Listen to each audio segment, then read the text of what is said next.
Senator O'Neill. Thank you very much, Acting Deputy President. And I rise today to address a matter of profound significance, the ongoing Sino-Tibet conflict and its devastating impact on the Tibetan people. And I acknowledge in the building today representatives of the Tibetan government in exile in Dharamshala, India, who have joined with parliamentarians to continue to advise us of the plight of the Tibetan people. For far too long, the Tibetan people have endured the denial of their basic freedoms and human rights. The situation is deeply troubling, as many Tibetans find themselves subject to arbitrary treatment within a legal system that prioritises the Chinese Communist Party political considerations over any concept of rule of law that you or I might be familiar with. The unjust system operating in the Tibetan regions of what China claims as its own undermines the local people's access to justice and perpetuates a cycle of oppression.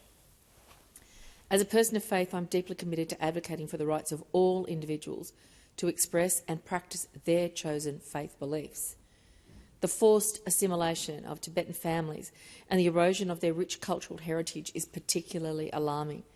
The systemic stripping away of Tibetan language, music, ideas and customs not only diminishes the cultural identity of the Tibetan peoples, but also deprives the younger generation of the opportunity to learn and embrace their own heritage.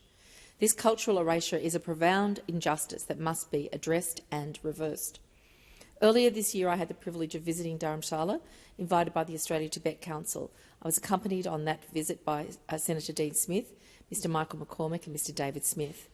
I had the honour, the true honour, of meeting with His Holiness the Dalai Lama, and I engaged with Tibetan survivors who have endured imprisonment for simply protesting for 20 minutes, 8 weeks of torture and nearly 5 years of imprisonment.